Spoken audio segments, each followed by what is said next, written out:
Greetings from the corner of Lou Groza Boulevard and Front Street. Today is Tuesday, August 20th, 2024. It is 1:19 p.m. and a breezy 66 degrees Fahrenheit. As I mentioned, you can see Lou Groza Boulevard with the Cleveland Browns signage. But today we're going to be doing our annual Cleveland Browns training camp tour for the year 2024. And for anyone who's come out here over the years or has watched my videos over the years, we've been slowly talking about the evolution of the area surrounding training camp as well. And it's pretty startling. I mean, you could see all the cars that are parked over there, but like, look at this. This used to be, cars here, but then you would see trees, and then you couldn't even see, there was no way you could see the Cleveland Browns training camp field from here, because you'd have, like I said, a bunch of trees, you'd have houses going all along that area.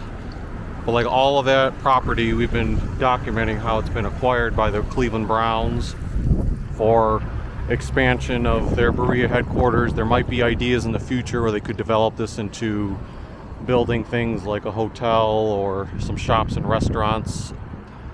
That's something that could happen in the future. I think that might have been one of the car dealerships that used to be down there. They purchased it already. It looks like the park where I have parked my bicycle in the past, because I did bring a bicycle on the bus to get here today. It looks like that park is the last thing standing, and I know that was owned by the city of Berea, so I don't know if they will acquire that in the future too, or if things will just stay as it is, and that'll be as far as they expand. But yeah, we'll try to do our annual tour here. I have a Cleveland Browns brown colored shirt on underneath this, and I also have, if I can show it, Cleveland Browns Nike shoes on. But I'm not used to wearing a combination of sweatpants and a light jacket at Browns training camp. I think every single year I've gone here, it's definitely been a t-shirt and shorts, because the weather is always like, maybe the lowest I ever remember, it was like 75 degrees, but it's usually somewhere between 84 to 92 degrees. But 66 today and pretty windy. You could get by with a t-shirt, but this just makes it a little more comfortable with the wind blowing. But yeah, look at all that.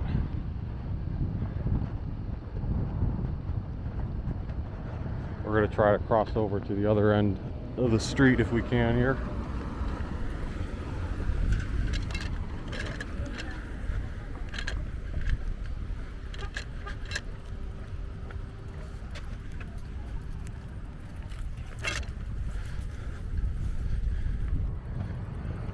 That is crazy. Sorry, I'm going to be taking pictures along the way too, because I have a bunch of pictures over the years. So to me it's sad, because I love this when this was a big time community feel. You come out to Browns training camp and you see all the houses. Now granted, there's still going to be houses further on down, I think, but yeah, not so much on this part of the cross-country mortgage campus. So now we're at Pearl Street. I finally remember the name of the street. I think every year that I do this tour, when I come down this way, I get like halfway down the street, I'm always saying, God, I don't remember what the name of the street was, until I reach the other end of the street. But I made sure I studied it ahead of time.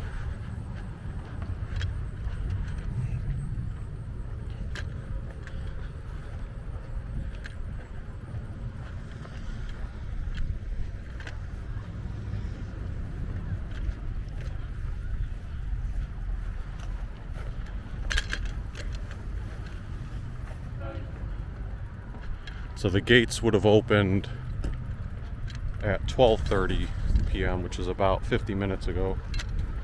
Practice starts at 1:30. I've learned over the years that there's no need to really get to practice an hour early if you're trying to see the players themselves. Otherwise, you just sit there, and practice does last about an hour and a half long. Looks like you've got, this is usually like a VIP type of entrance over here. But like I said, yeah, in the past this was all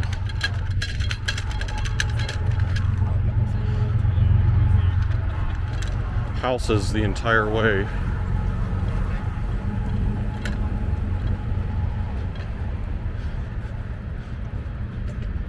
You do see the Cleveland Browns water tower. Well, I mean, it's not by the Browns, it's just the Browns logo on the water tower in the background there.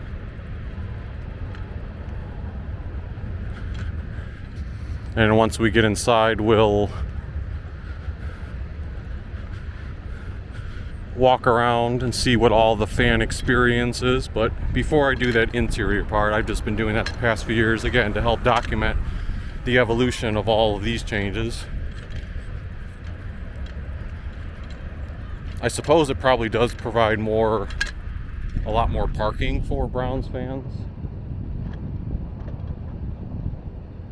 But again, how much is that diluting what used to be a pretty cool fan experience for me? Like, part of the fan experience as I'm walking along these houses is seeing, the little bit of houses that are selling merchandise or charging like $15 or $20 to park in their front yard.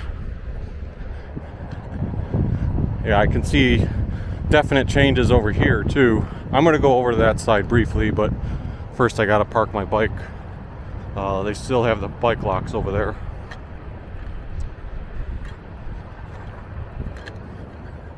But I think one of the final houses that was holding out was like around this area right here. If you look at last year's video, you can do a comparison.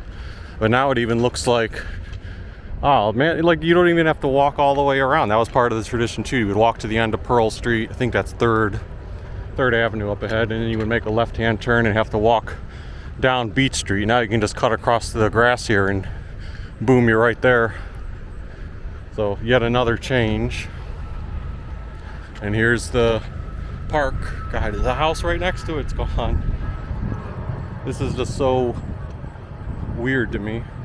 Even the little sign, there was a sign here in the past that would say City of Berea, or City, I don't know if it's the City of Berea or what, but it was something about the park and playground. The house on that side is gone too, because this garbage can that's right there used to be, I think, a little bit further down, and I would always wonder, like, is that garbage can part of that park, part of this park, or is it part of the house? Anyway, let me lock this up real quick and then I'll continue the video. All right, all locked up.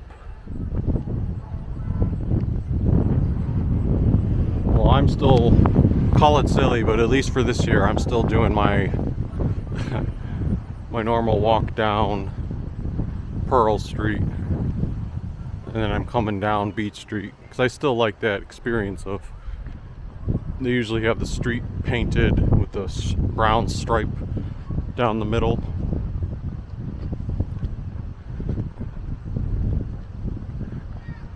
Now, from what I've seen about future expansion plans, my understanding, hello kitty, my understanding is that the Browns were only trying to acquire all the property up to like what we just saw. It's just taken a while because I think there were a few holdouts, but it looks like they secured those remaining holdouts, bulldozed them, and it is what you see now.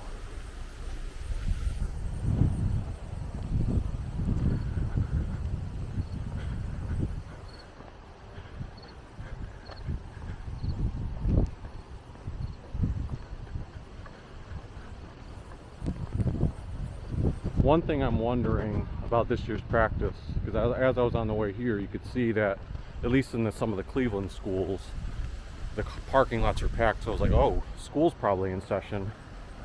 And even though I feel like I definitely have come to the final training camp session of the year at least once, but maybe that was on a weekend, because I was thinking to myself, maybe there won't be so many kids at training camp this time. So that house there does say Browns parking. But yeah, even though practice has technically, let's see here, started 2 minutes ago, would have been the official start. Even when you're walking later, typically you would still see fans coming down this way.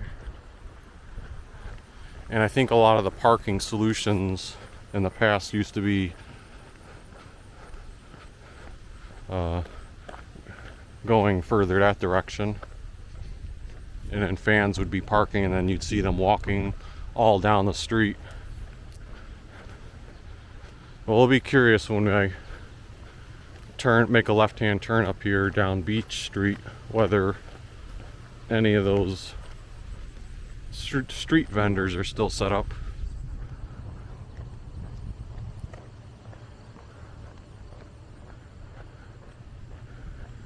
They only had 6 sessions, training camp sessions, open to fans this year. This is well, one of them got rained out, so it cut it down to 5 sessions. So this is the second to last session. Tomorrow's the final one.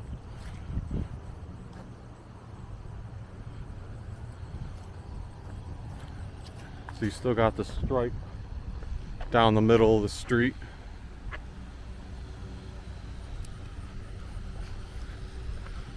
And a security checkpoint up ahead. You're supposed to be following the NFL's clear bag policy. So I don't know if you can see it, but tried to show I have a little clear backpack. Although last year they did have a checked bags area where you could check your baggage and then just pick it up after practice. I assume they're doing that again. Let's rotate the camera back around here.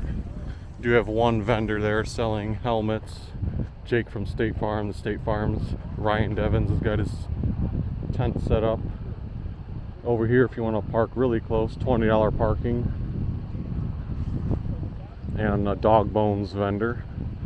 But yeah, I'm gonna head to the street now, and I need to put this camera in my backpack.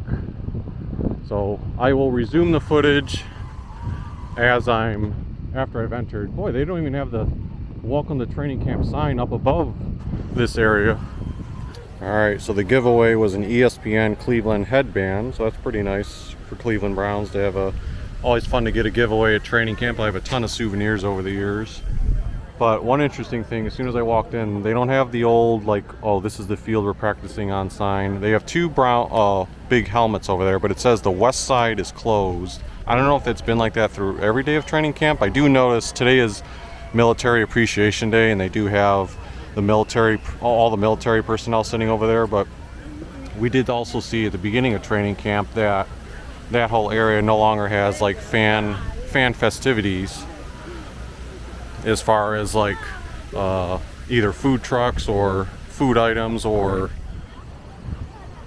other kids related activities. They moved everything back here, which is how it used to be before they expanded it over there. So maybe, I don't know if that's always like that again, or if that's just because the military's here today and maybe the other days fans are over there. Someone else who's attended training camp would have to comment on that.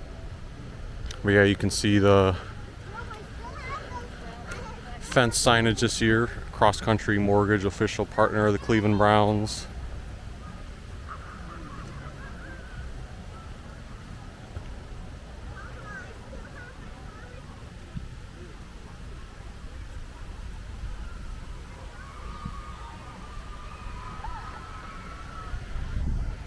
The netting is lighter this year, so I can actually see through more. So I'm not sure if there ever used to be like a house over here. Like, I don't know if there was any expansion on this side.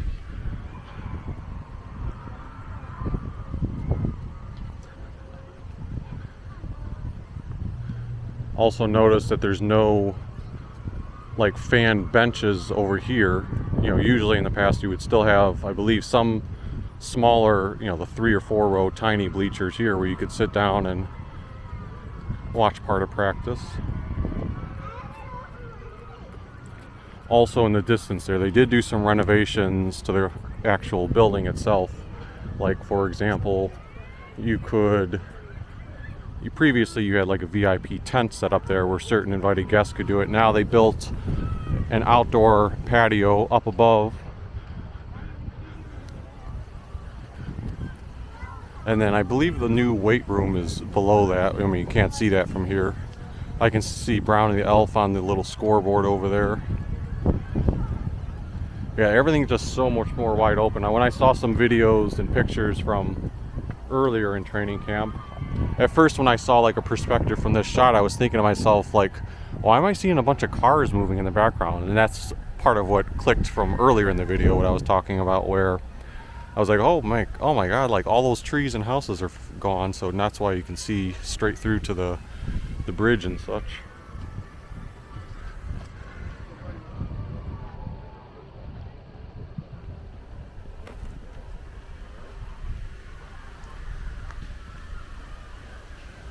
At least you still have the trees surrounding this part of practice to give you a nice shaded feel.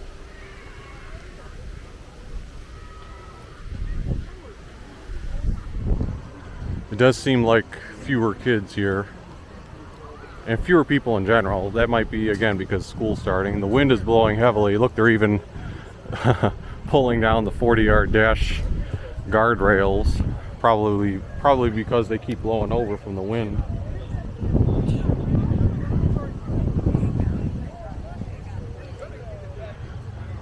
It looks like they did move some of those benches that used to be on the side over there down here.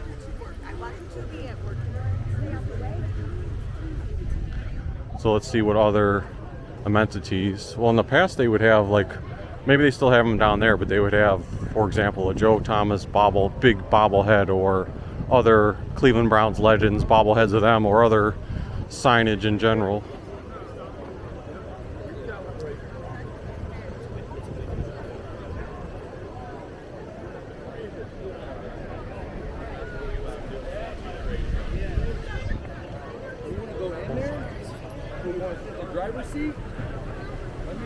So you got the police department doing a little thing for Middleburg Heights.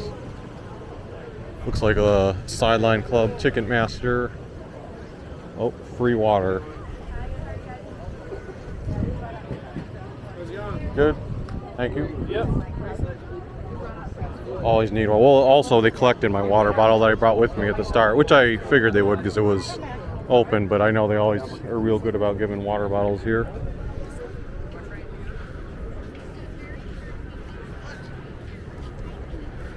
You got the portable restrooms there. At least we've still got the puppy pound. Let's see if there's any puppies out and about.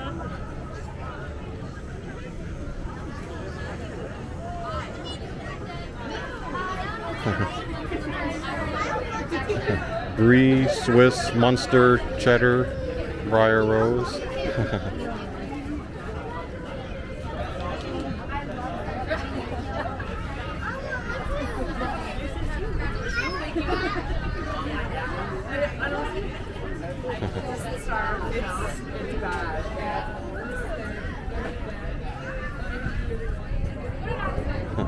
This.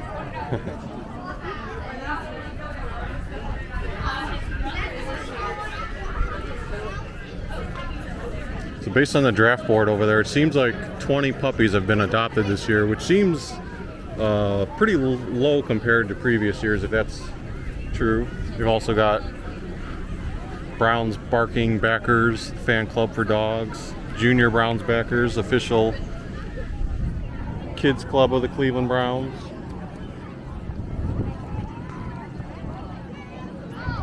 You can do the Connect Four with the basketballs, shooting it. Still have the throwing game and kicking game. There's a first aid station over there. Here's the hot dog that's being sold by Edwin's. You got burgers for $10, hot dogs $4, snow cones $3, chips $2. Let's see what else we got here. UH Hospitals. Cleveland Browns tent. There's a little spin the wheel. Looks like they're from the Cleveland Browns Foundation. I'm gonna wait in line here and see if I can spin the wheel. Well, on second thought, I won't spin it because I was reading the sign after I said that, and it says must be 18 or under to spin the wheel, so it's meant for kids. Somebody got to go get a picture. Let's see, I think we got one more tent here, which is the Snack Shack. They've got prices. A hot dog here is $4.50, chicken tenders with JoJo fries $7.75, and all the other prices.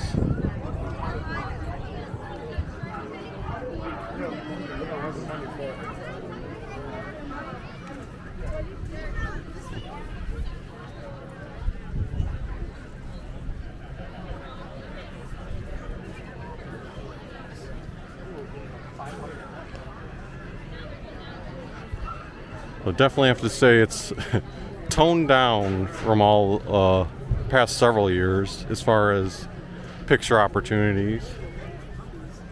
Things are much more open, so to speak. Like, you got more room on this side. Yeah, let us know in the comments what you think. We'll try to get some snapshots of from the bleachers. We'll see if there's any spots open.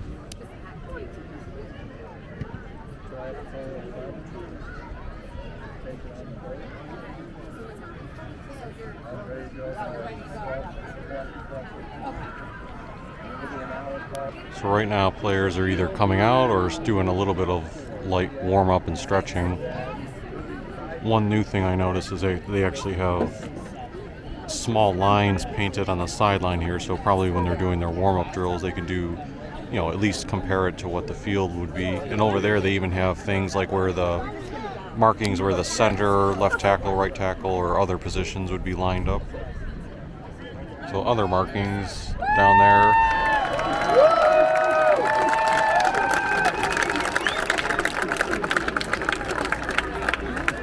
Goes Zadarius Smith trying to pump up the crowd.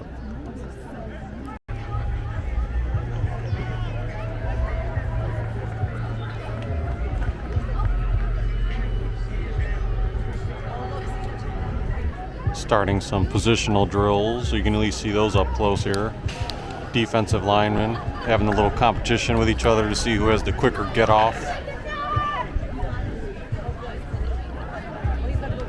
Oh, there's Myles Garrett right there.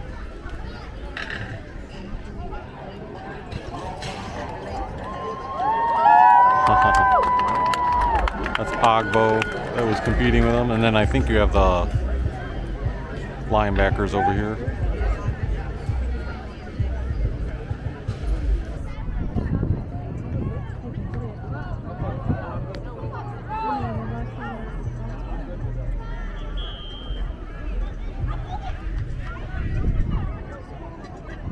So it looks like they're starting some, I think it's 11 on 11 drills, but again on the other field, so not going to be good for getting close footage of it.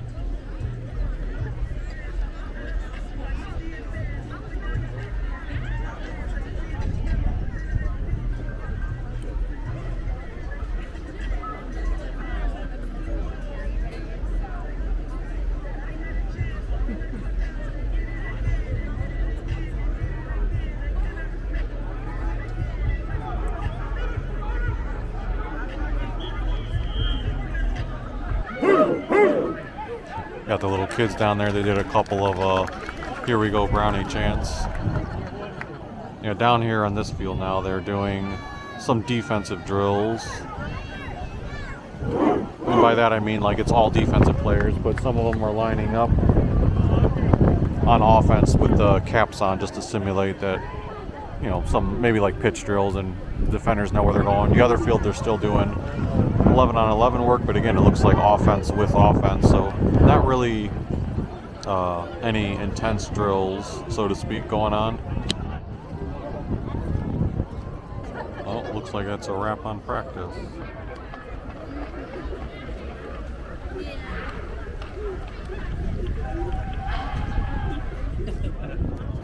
So let's go ahead and file on out of here. Pretty uneventful.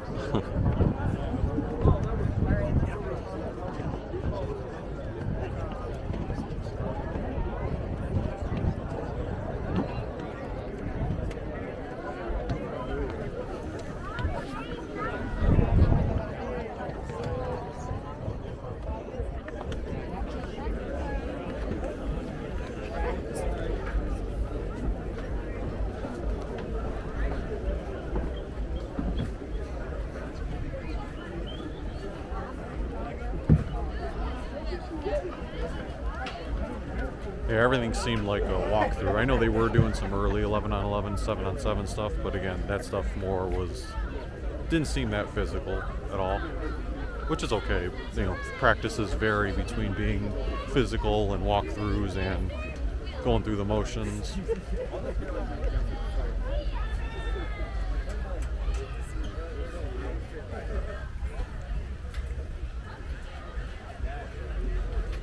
Might have a little more fans out this way than when we first came here early on. It is, let's see, what time is it right now? 3:13. So typically practices in the past have been an hour and a half. So this is just a little over an hour and a half since 1:30 started.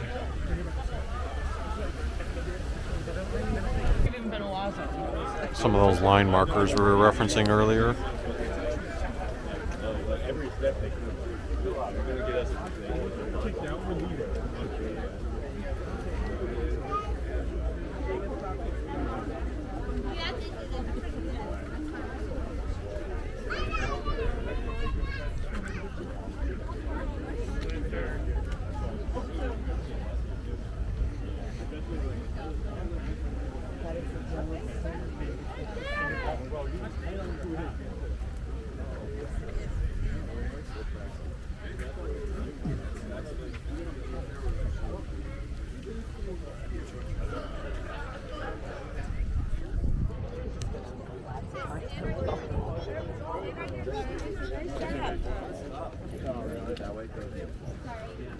Coach Hair, what's our budget for our pop-up bags? What do you think? How about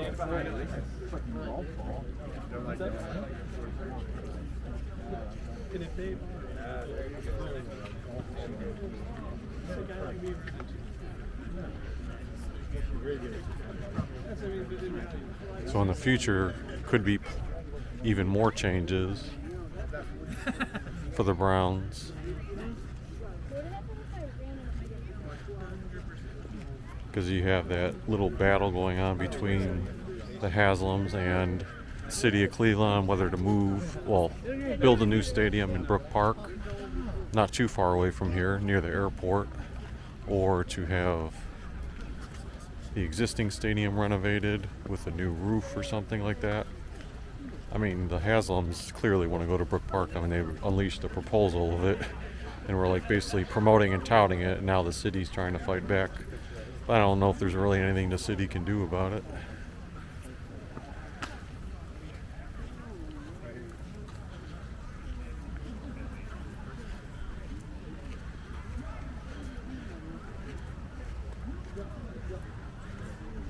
So if you enjoyed this year's 2024 tour of Cleveland Browns training camp, please hit the like button, subscribe if you haven't already, and leave a comment down below. And go Browns. We will see you next time.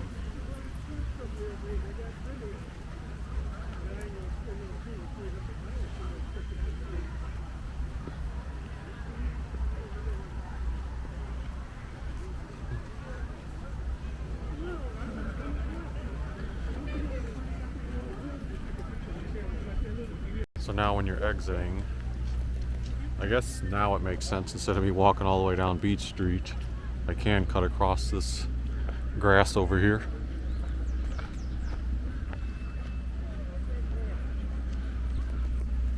So once again, thanks for tuning in. By the way, I'm probably going to do a brief tour of the city of Berea after this on Poco Traveler, my YouTube channel that this is being posted to. So if you want to check that out, as well as any of my other content, feel free to do that as well.